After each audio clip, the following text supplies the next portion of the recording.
Okay, so this is going to be a follow-up session where I've just reflecting on the notes that I left at the end of the last session. We sort of,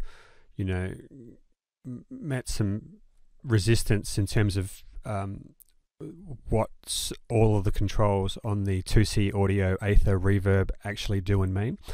So I've gone for a bit of a walk and I've just come back. I think I've got the manual handy. I think we're going to just sort of do a deep dive and try and just, I think it'll be really useful to understand exactly what all of these controls do. Now, let me go to my, so just in terms of how how Aether is laid out, you've got two separate engines. You've got this, you've got an early reflections engine, and they're those controls, all of the controls that relate to early reflections have a green color. All of the controls that relate to late reflections have a blue color, and then the orange controls are the input and master controls. So I think the best way to sort of start this is I've got a channel. I've got the same snare sample I was using last time. We've got it going as a loop. We're going to basically mute the late reflections, and we're going to focus solely on the early reflections. And I've got some notes here, or the manual, from the manual, which basically describe what all the controls in the early reflections engine relate to. So if we go to the browser, we've got the the basic mode here, where I've turned down the gain on the late reflections, and we've basically got we've just got the early reflections playing. Now, in terms of the I've got the space, I think is sort of hides a lot of controls. I think each space has a number of unconfigurable settings that will influence the sound, and we're not really going to focus on that for now, but there's a hell of a lot of spaces here that you can play around with. Kind of amazing, really. But so this is hugely deep compared to the other plugins. Now, if I left click the space, it sends me in one direction through browsing through, and if I hit the right click button, it takes me backwards. So that's a good thing to start with. The size control, apparently this sets the size from 1 to 250 meters. I'm not sure if that's a volume measurement or a particular dimension. Maybe it's a square. Regardless, we've got so what have we got? The size. If we've got small settings, we're going to get a lot of coloration and comb filtering and resonance in the sound. So we can just test that out now. I mean, that's kind of the same for all reverbs, but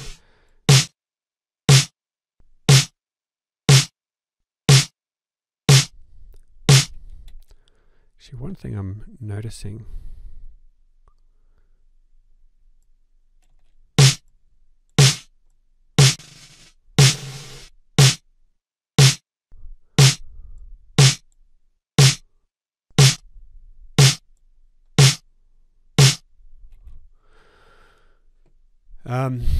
we've got a position control.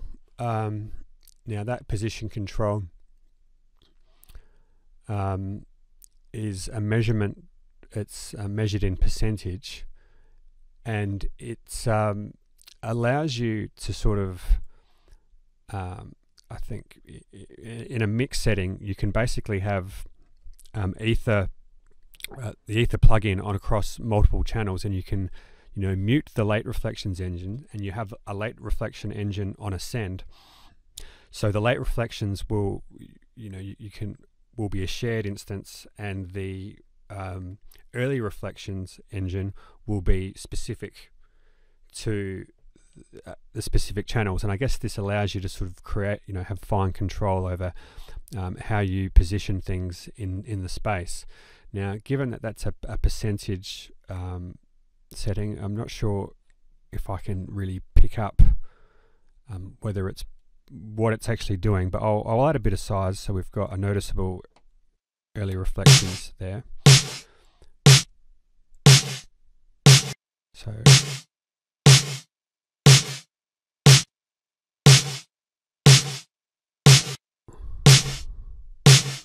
it's a low setting, a high setting.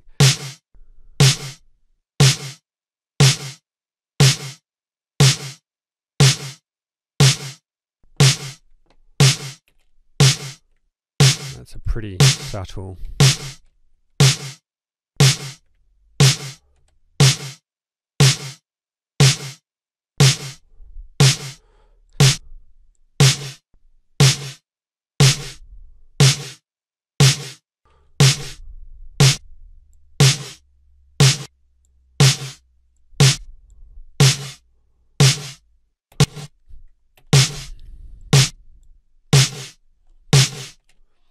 Now, yeah, I mean, I think with a lot of these settings, it's how they sort of feed into each other. So what position does will depend a lot on what all of the other settings are. So if I make it a big setting, maybe it'll be a bit more obvious. It's a bit too big.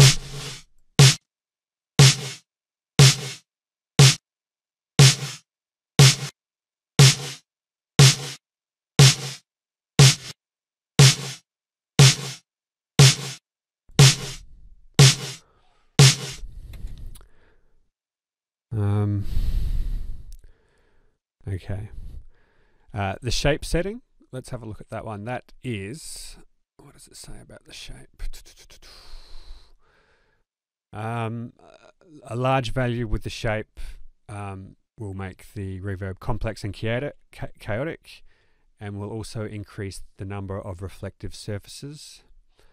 A low value makes the shape of the space more cubic. So we can just, this should be a fairly obvious one, I would guess, to hear. So low values, more cubic, bit of a harsher sound.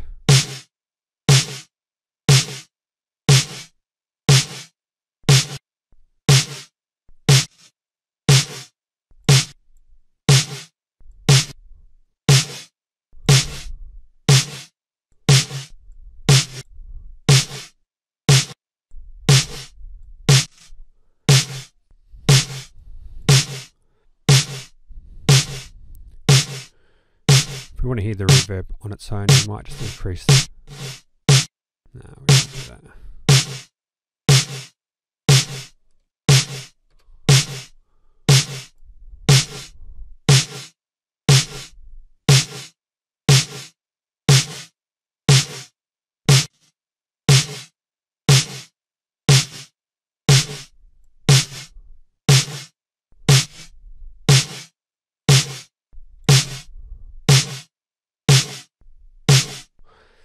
So that has quite a big impact on the sound that you create. Now the absorb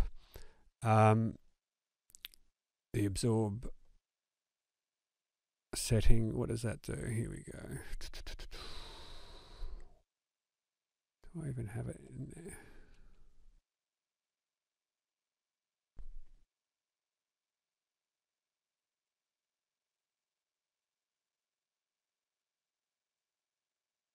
Absorption, what does this do? Okay, so with the absorption at the high values, we're going to get more damping in the early reflections. The gain in each delay tap decreases quite quickly. So this is a good choice when you're, so having a high absorption is a good choice when emulating classic equipment. which would be, I guess, your old school lexicon hardware boxes and such. And it's also a good choice when additional clarity in dense mixes is needed. The low values, it gives us less damping in early reflections. So high values gives us more damping, low values is less damping. The gain in each delay tap decreases slowly or remains constant. It's a good choice for real acoustic spaces. So a good choice when additional detail needed in sparse mixes. Okay, so that's interesting. So if I think with a snare, we probably often you're just using it as a creative effect rather than for mixing in the context of a musical space. So we will play around with the setting and see if we can relate what I've just described to the sound. So high values, which we should expect more damping, and the delay tap, the gain in each delay tap decreasing quickly. Okay, so let's crank this.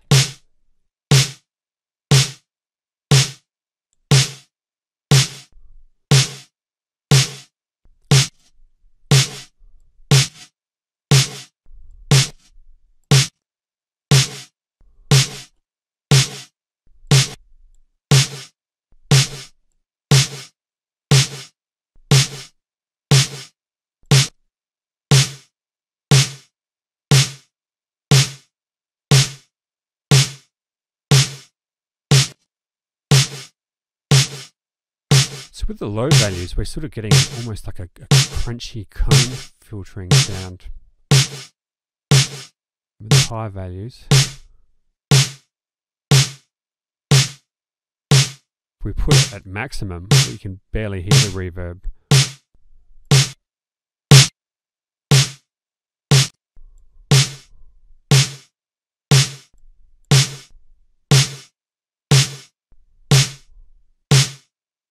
Okay, so then we'll move on to the color.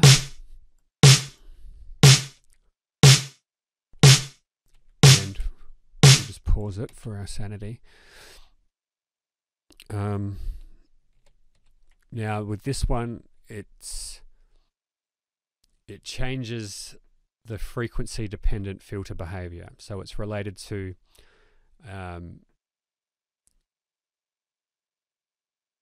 okay, so it relates to the sounds being more glassy, bricky, the reflections maybe more related to the material, I guess, whether it be that glass, brick, marble or wood. This color setting is measured in percent and it is bidirectional, so you've got negative settings, negative 100 through to positive 100. Below 0, it emphasizes the effect of material filters, and it is below 0 they're advising is good for emulating classic hardware boxes that don't have strong early reflections. It adds ambience to vocals without adding small room sound.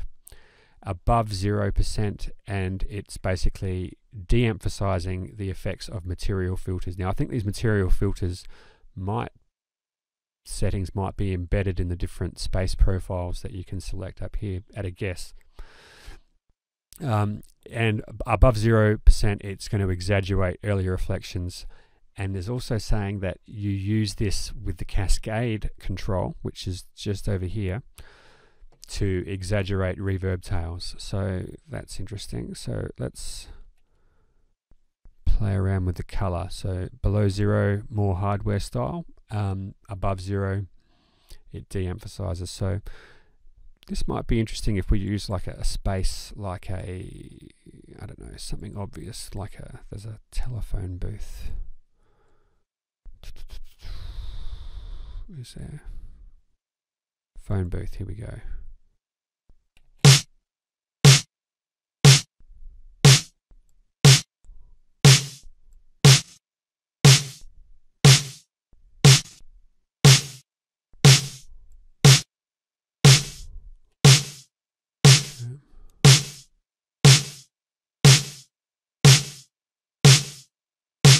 So low values, it's reflective.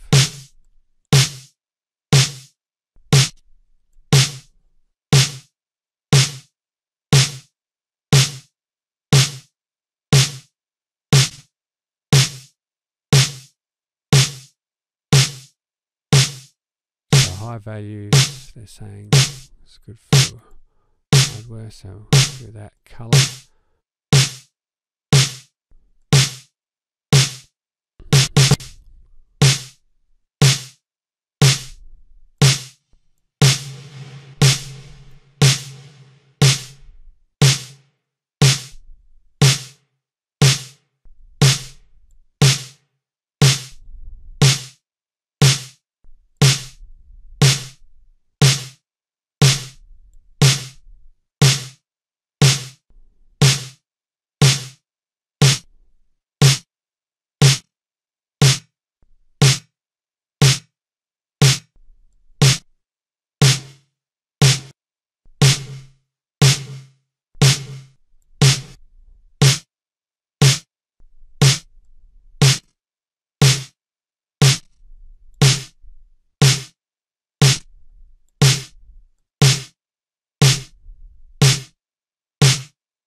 Okay.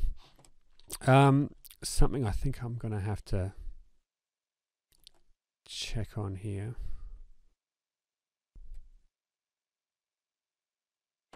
is this readout here. What does this actually refer to? So this VU meter, is it?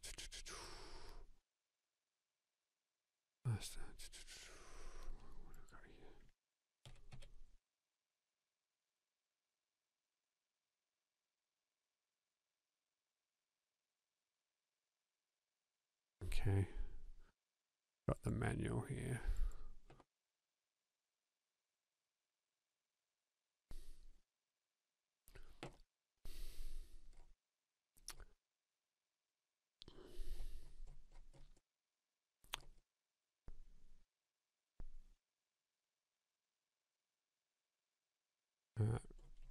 Anyway, we'll keep going.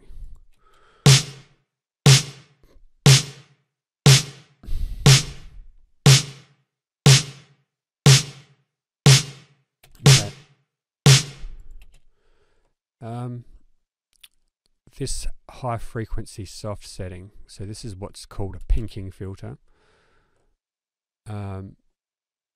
It's measured in percent. It's basically a high frequency shelf. At 100%, it's a pinking filter. So, will we see this over here?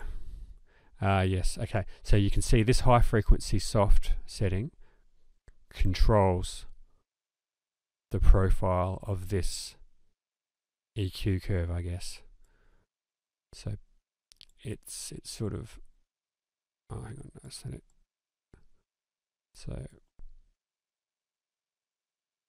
if I make this big,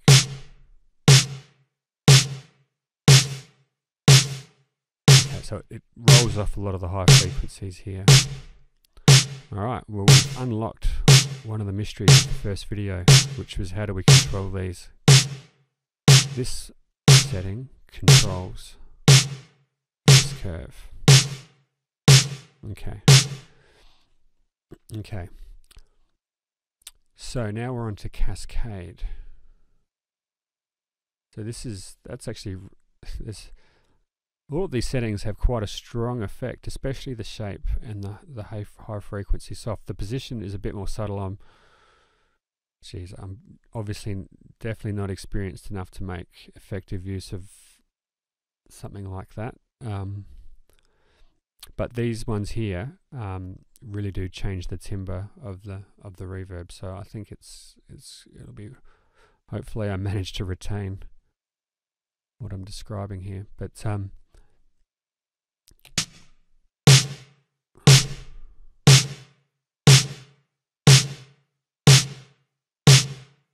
that's cool. Okay, so cascade. This is an interesting. So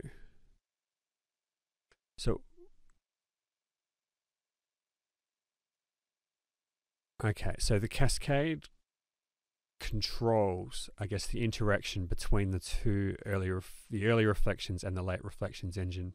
It's measured in percent, and when it's at a setting of 0%, the early reflections and late reflections operate independently. They operate, they're parallel. And when you set it to 100%, it's full serial. So I guess the early reflections will feed into the late reflections. So what is this useful for? Well, the manual says it's useful for recessing early reflections back to deepen the soundstage, and to also glue the early reflections and late reflections. And you can also create 3D sound fields via the stereo modes and cross settings, which we can see down here. You've got these settings, which I'm sure we'll probably have to get to that next. It is also good for adding additional density to a reverb. So the example they give is that it's useful for plate and ambience type resets, which in the context of a so what are we going to have of a snare drum reverb, when you want something that's pretty dense, this might be useful. So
operating in parallel, operating in serial.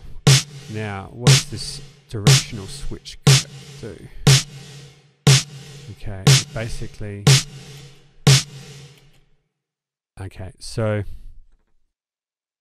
when this switch is basically relevant when you're this is above 50%. So here we're full parallel, or actually no, I'd say when it's above 0. So anytime you've got any type of serial processing happening, so you're basically deciding which engine is feeding the other. So the default obviously is early reflections, which then turn into late reflections, and you can feed the early reflections into late reflections, as you can reverse it, which will be interesting to hear what impact that has. So let's go.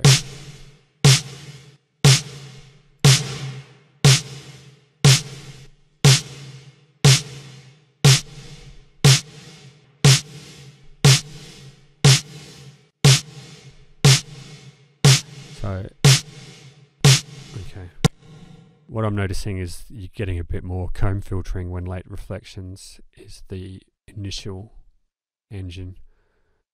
I think we'd stick to that.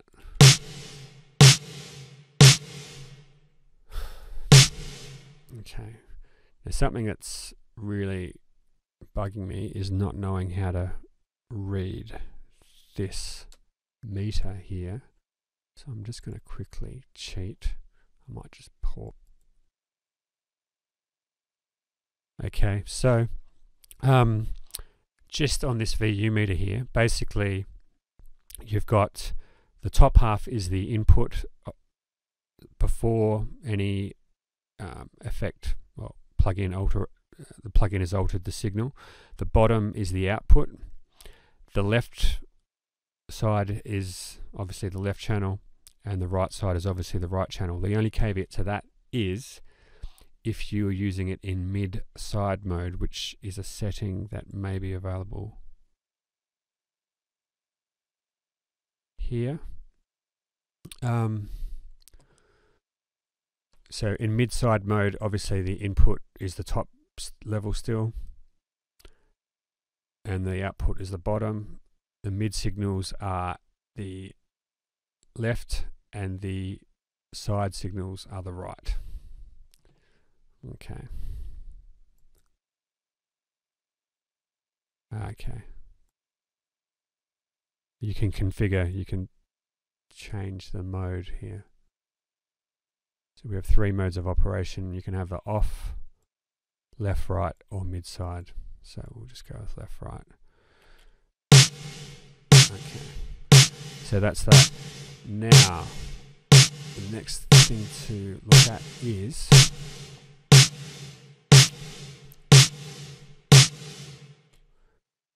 the left, right, or the early reflection, cross, and width.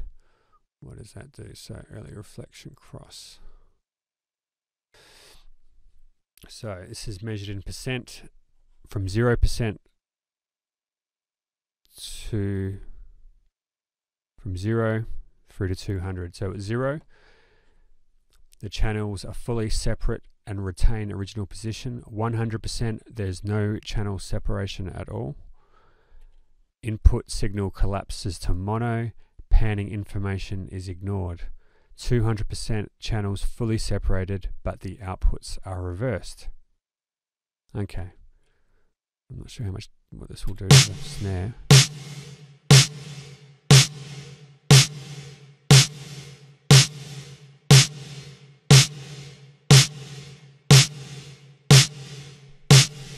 Okay. It's fairly easy to understand. So 0 is each channel is processed fully separately in the same, left is left, right is right. 0%, the input signal is collapsed to mono, and 200%, the input channels are reversed in the reverb.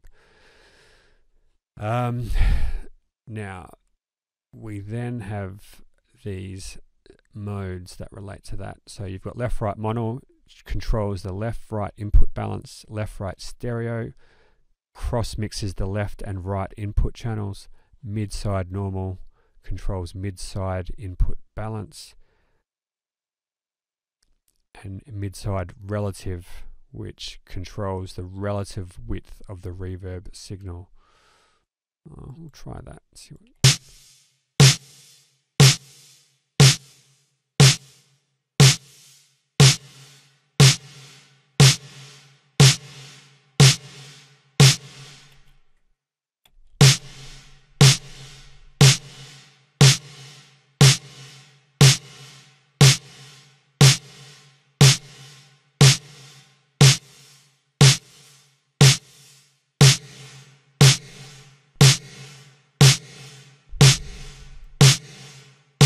So left, right, mono, this switches the channels.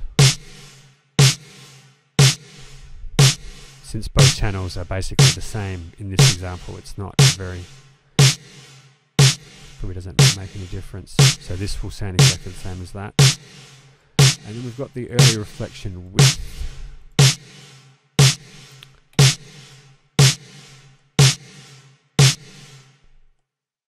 Now the early reflection width, 0 sets the left and right channels are identical, and there's a note, does not collapse the stereo image to mono. only affects left-right differences in early reflections, not the source. If mono signal is desired, then early reflection cross should be 100% and early reflection width should be set to 0. So below 0 we get decreased width, less than what is natural. 100% is natural stereo width, and greater than 100% is extra width beyond what is natural. Okay, so let's see if we can.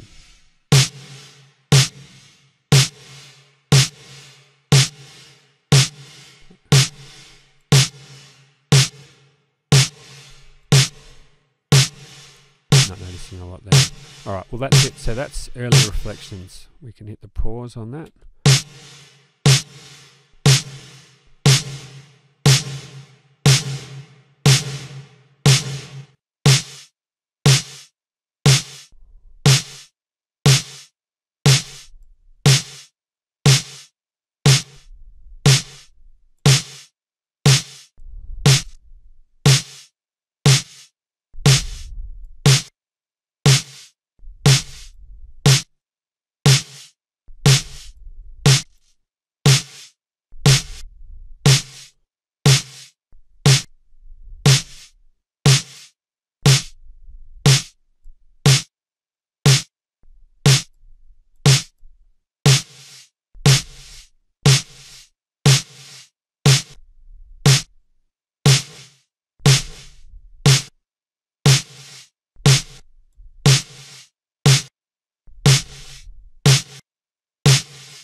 Okay, anyway, that's just a bit of fun.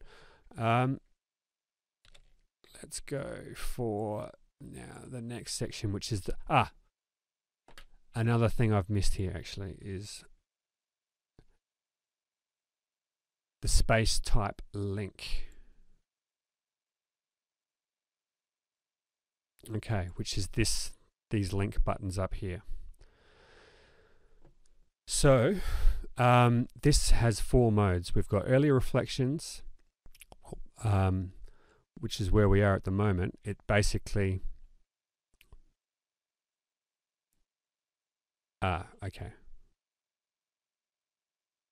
So this relates to the space type. So if we have this set to early reflections, when you change the space type, the default parameters will change based on the space type. The late reflection parameters will not change. Okay.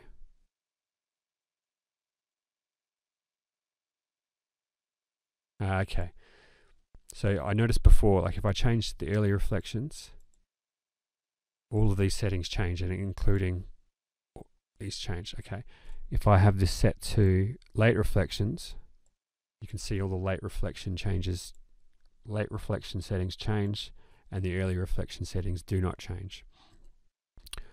When I set to both, changing the space type changes both settings. So it's kind of amazing that something that you'd almost miss, this setting here, if you didn't know about it, would kind of place you in a position where you've almost got no control over your settings. So it's almost probably the most important setting to be aware of in terms of navigating through presets or just experimenting with changes to a particular reflections engine. So when you change the space type, there are obviously default settings that are set for that.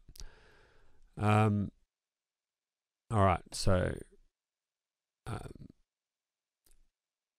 guess for what we're dealing with at the moment, we probably want to have it set to none, I would say. I'm not sure what the sound is.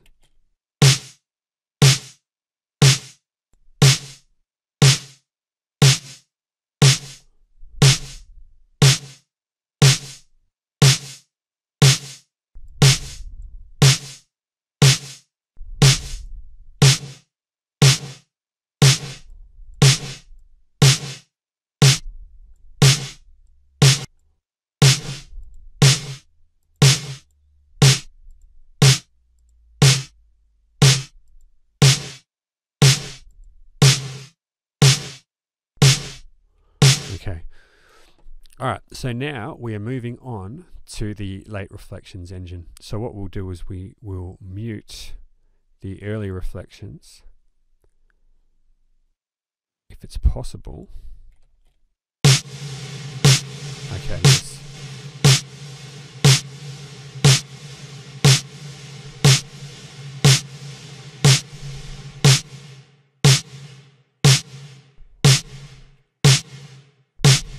Okay, this is good. All right, getting the hang of it. So,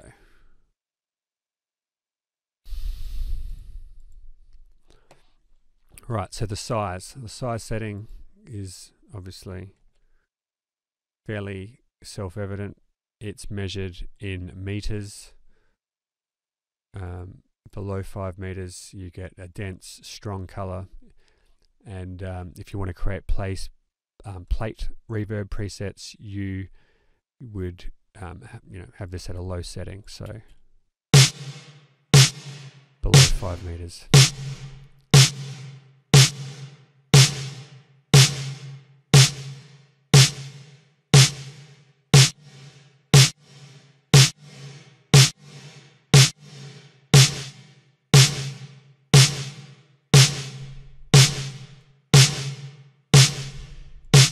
Anyway, okay, greater than between 5 and 15 meters. What are we going to get? We get a fast density build-up, small room, but avoids comb filtering. Well, there you go. So let's try that, 5 to 15.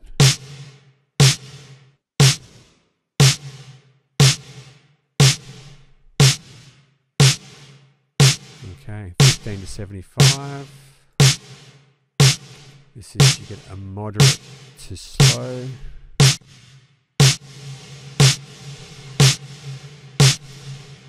You get a moderate to slow. Hang on, let's go.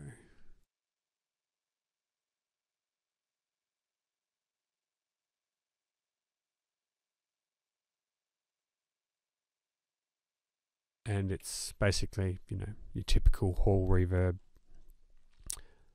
And you can use this cascade feature down here to, emulate a constant density reverb.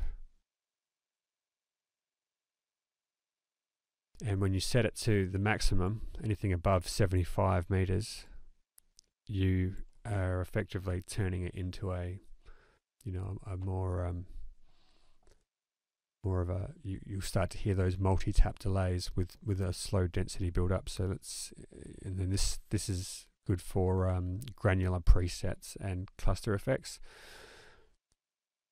And we use the cascade control to achieve irregular amplitude envelopes. So let's think.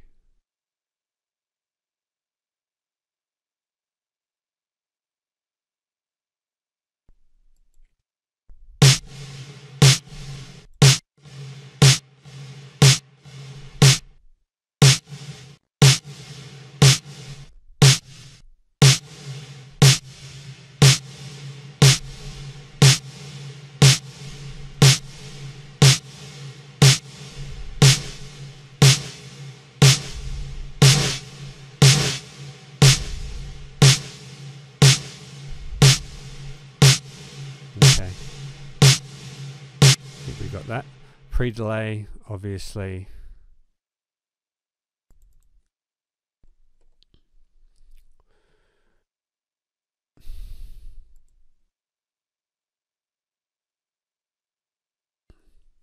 The pre-delay, obviously, you can use for a slapback effect. You can increase clarity by adding silence between the early and late reflections. And you can create complex 3D behavior using cascade and inverted cross settings. Inverted cross settings are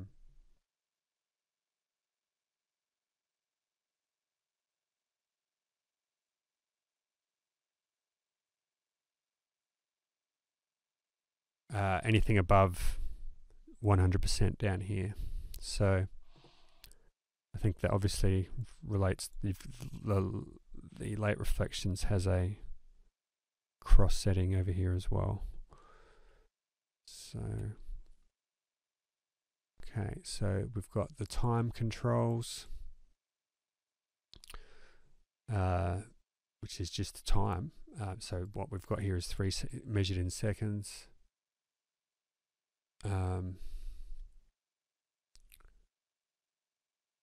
Now we have these, we've got attack, spread, and sustain control. So the attack setting basically gives you, a low value, gives you a, a slow attack for the late reflections. It's a good choice for small, simple spaces, good for plate reverb. So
the spread control. Now the spread control, or the sustain control,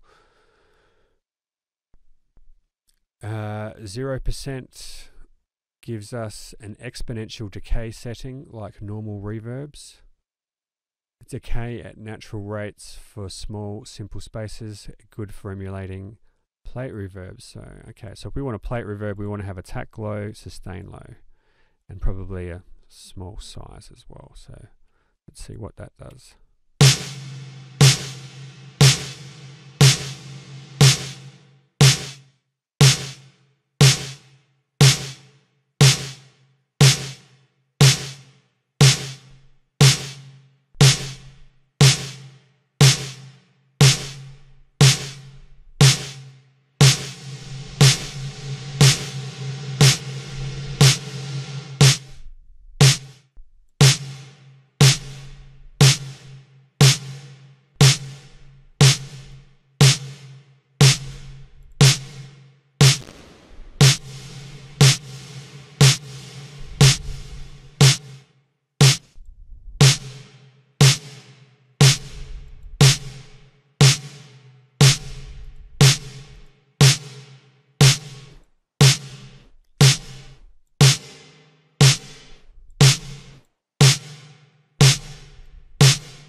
Okay, so they're saying that a high sustain is good with a big space.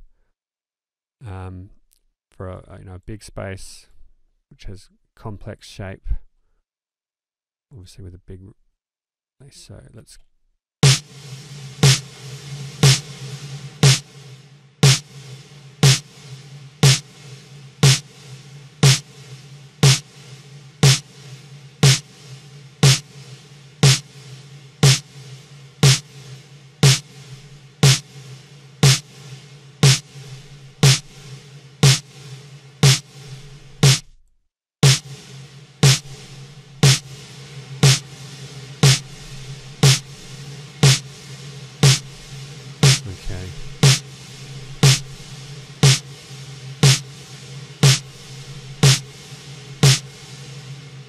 Alright, now another setting we'll look at now is the spread.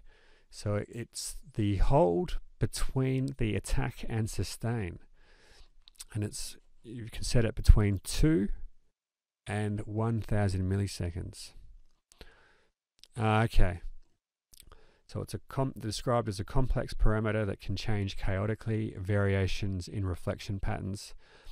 So a low value less than 20 milliseconds is good with small late reflection size and short late reflection time.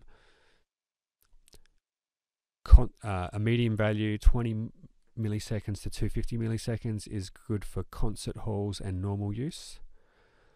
High values greater than 250 milliseconds can result in discrete echoes. Should only use with large late reflection size / attack settings or for FX. Okay, so let's play around with those settings. First of those was with a small late reflection size, so we'll reduce the size to something like 6 and have a short time. We'll drop the attack, increase the sustain, and then reduce the spread. So let's have a look. So that's less than 20 milliseconds. That's at 2 milliseconds. What do we get?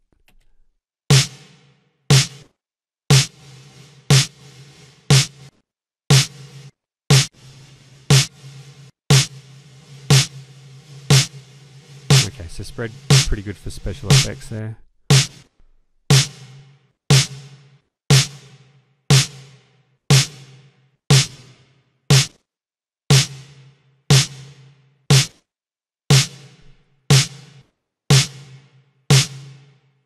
I like it. So if I was going to have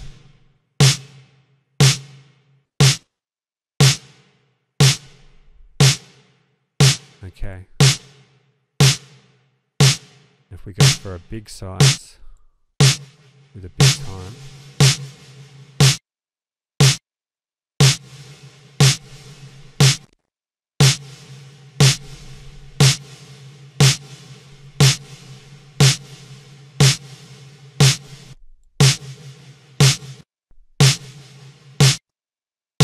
get a bit of a wobble effect.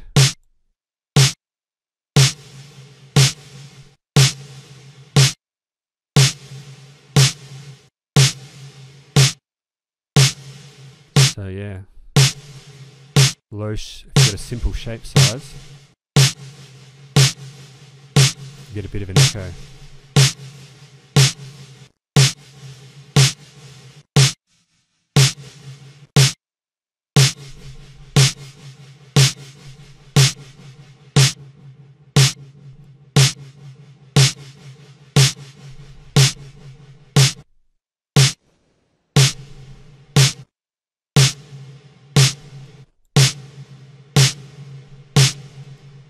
Okay, cool. All right, so now we've got the frequency display. And we know that this setting over here,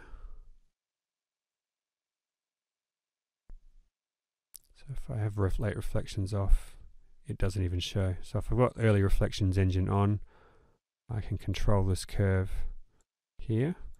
And similarly, I can control basically, it's a high frequency shelving filter, shelving EQ for the late reflections engine.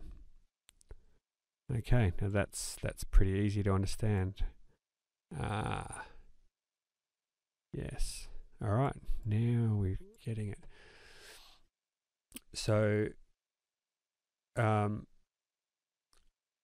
so the green, the dark blue, and the orange, this y-axis is basically, it's giving you the gain output, or the volume, I guess. So the frequency response in terms of the level. When you are using the light blue line, which is controlled by these settings, and yeah, so all of these settings here control this light blue. Now that relates to, I think it's kind of like a damping curve. So the y-axis then is basically time. So you can control the length or the decay of the reverb for various frequency levels. So if I change this. So what's this? Does that say 1000 hertz? We'll say 500 hertz.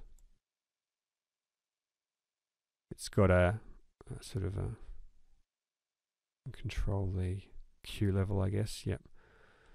So, and then you can control. So that this would basically mean that the bass frequencies decay very quickly relative to the high frequencies. So let's see if we can.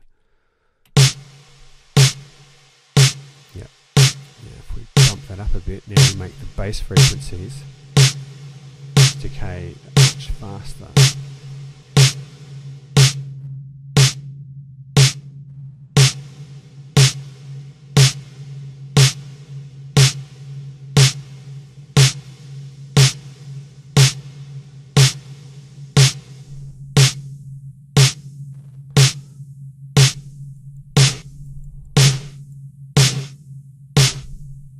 If we can get that space station, it sounds like something out of a space station. So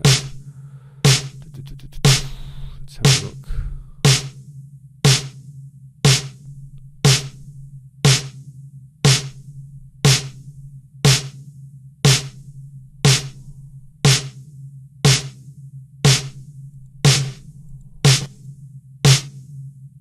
Here we go, space station.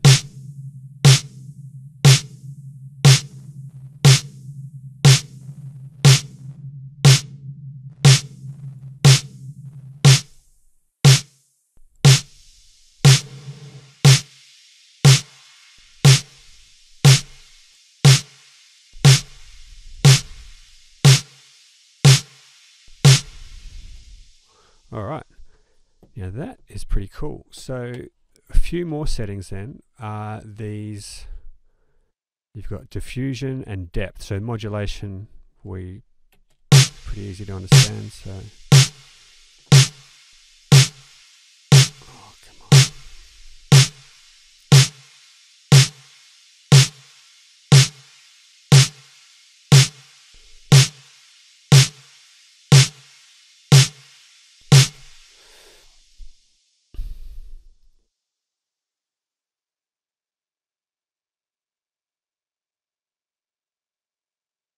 So diffusion, low settings, less complex echo patterns, useful for vocals and instruments with slow attacks and few transients.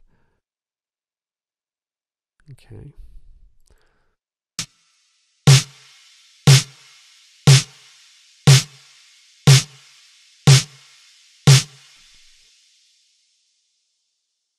Useful for granular multi-tap delays, useful to achieve low density tails, popular with classic hardware boxes. Can increase resonance at extremely low values. High values give you more density and complex echo patterns, useful on percussive instruments, allied drums, pianos, keys, guitars. Best for realistic halls and spaces, useful for plate reverbs. So for a plate then, effectively what they're saying is you want to have this low, color low, before we have on a lot slow attack, high sustain, low spread, small shape here. Let's sort of bring all this up so it's not too...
Okay, so then we're on to the modulation section, which has a period control.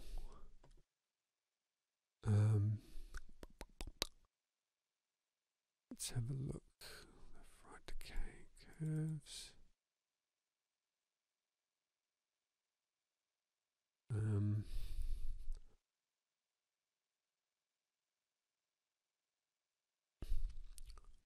So I guess they're, according to the manual, below 15% you get a fairly natural reverb tail, clarity in the reverb tail, 15 to 50%.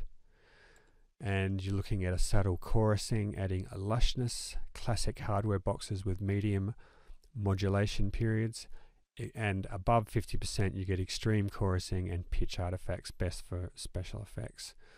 Now the period, it expands the frequency bandwidth of the reverb tail if it's low, so it's good for special effects and good on percussive drum sounds. This is measured in it's in seconds, so small is below 0.25, which is anywhere from here really. Medium is anywhere from here to 8, just around there.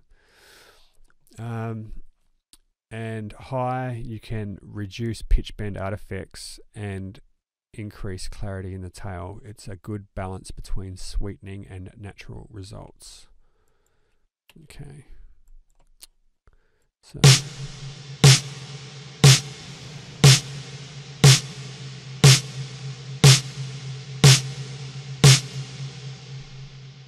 we also then have this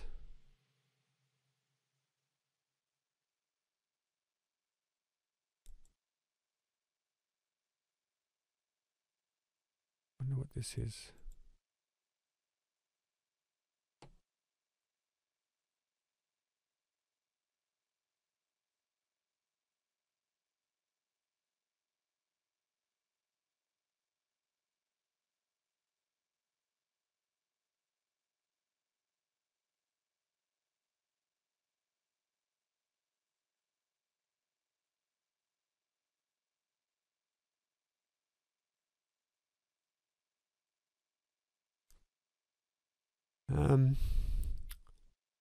Okay, so let's think, where are we? Late reflection width, that'd be the same as the early reflection width. And just to reinforce what we learnt there, you've got,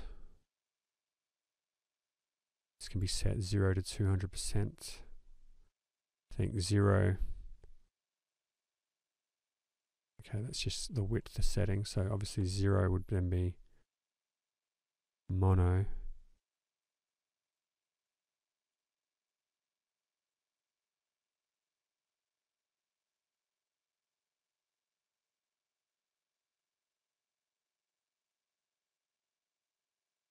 Okay, left, right, cross, so that's left and right untouched. Input signals sum to mono, and then switching the inputs to the opposite sides for the outputs. Now the period setting, let's just go back to that because I need to know what this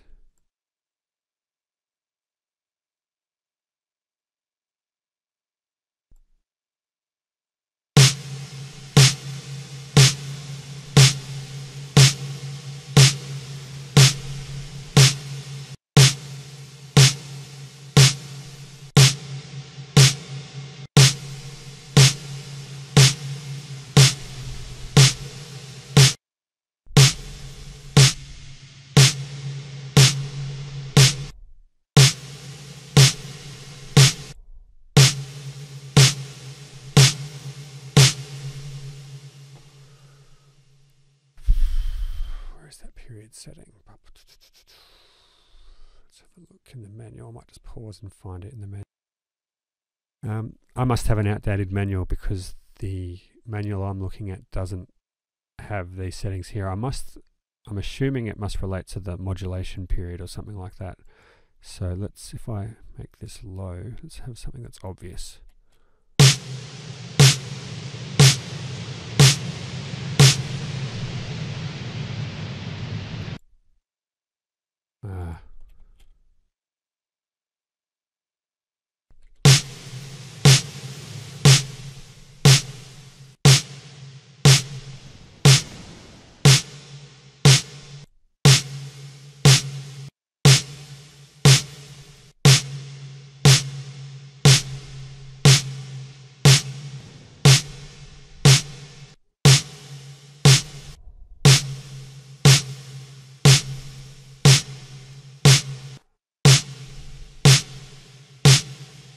Okay.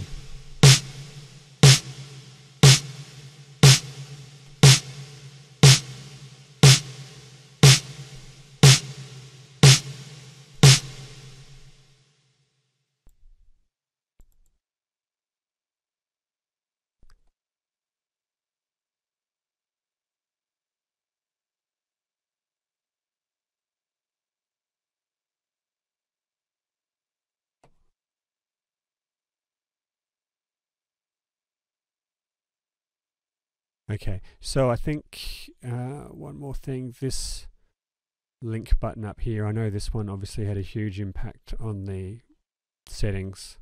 Whenever you, almost all of the settings, it controlled whether or not changing the space type impacted the default settings for the early, late reflections, and even it might have been the input-output section. And we've got a similar control over here, which what is this called? Size link. Okay, so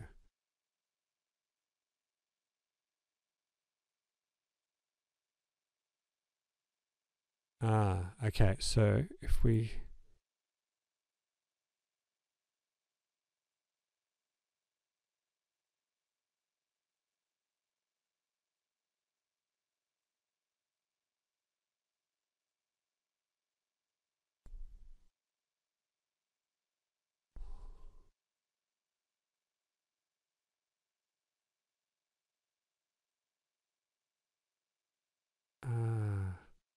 okay, so there's so we've got a few link buttons here. Now this size link button controls, you can change. So when you're trying to keep things fairly natural, you can make sure that the early and late reflections match in size by linking them. So that's good to know. Then what does this one do? What do we call this? The frequency profile link. Frequency profile link.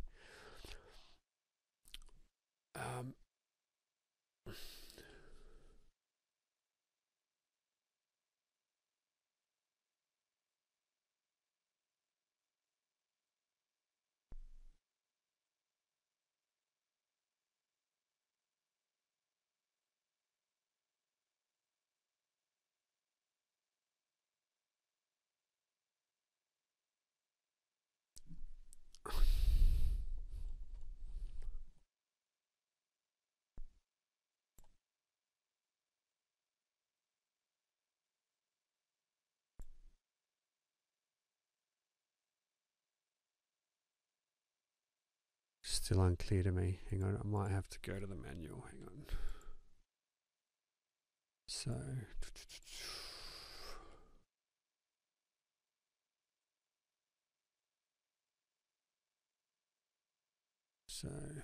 sorry about this. Left, right size. Left, right size link. Yep, we got that. Left, right. Frequency display, frequency profile link.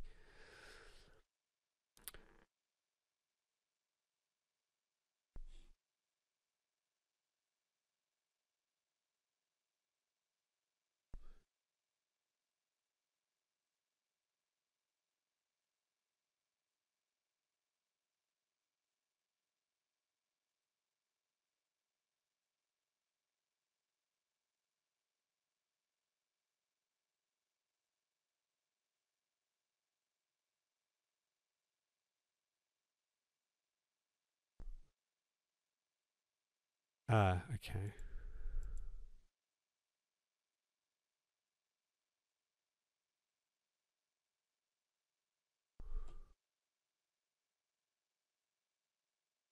This button allows you to customize the recall behavior when auditioning frequency profiles. It has 4 states which determine whether or not the associated parameters change when auditioning frequency profiles. The behaviors are as follows.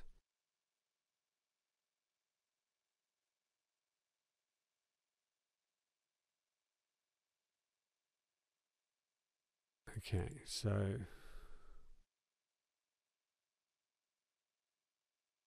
this is set to late reflection.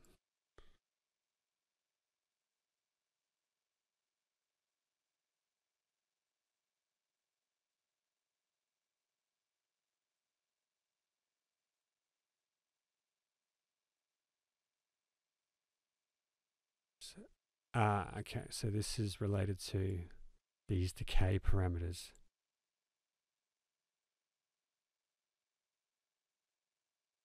Okay. So, okay, so this is EQ. So this late reflection, so LR.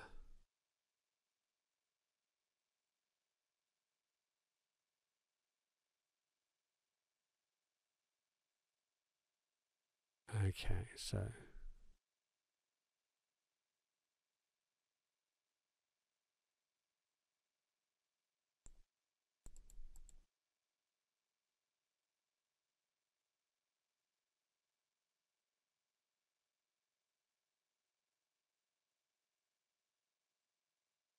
okay, so this is for when, okay, so in the same way that this controls the behavior of the early reflection controls and the late reflection controls when you change the space type, and we can just demo that here, okay, or it changes all the settings in fact. We can set that to none, so all the settings are retained. When you change the frequency profile, you can control whether or not the EQ, which is orange, and the late reflections decay and soft filter settings. So these are the yeah. Okay. So all of these settings and the high frequency soft filter. So I can set these to none. Both. So when I'm changing these, everything changes. When I set it to all, nothing changes. Oh no, hang on.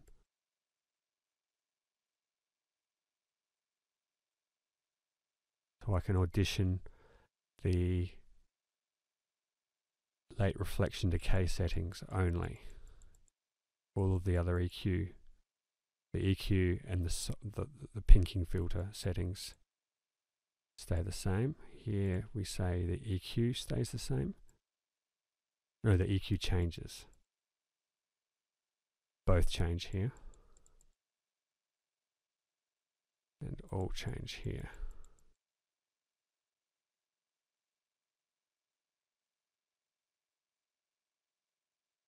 Okay. All right. Well, that's pretty well understood.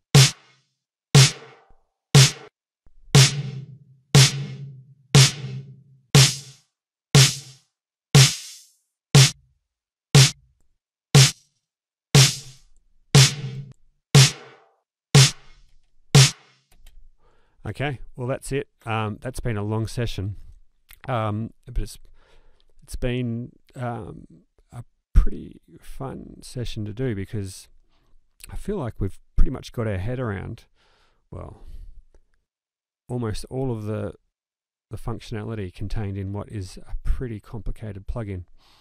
So I don't know, whoever stumbles across this video, I hope it was useful. There hasn't been many sort of in-depth Aether YouTube videos, so if this is useful, that's a good thing, I guess. All right.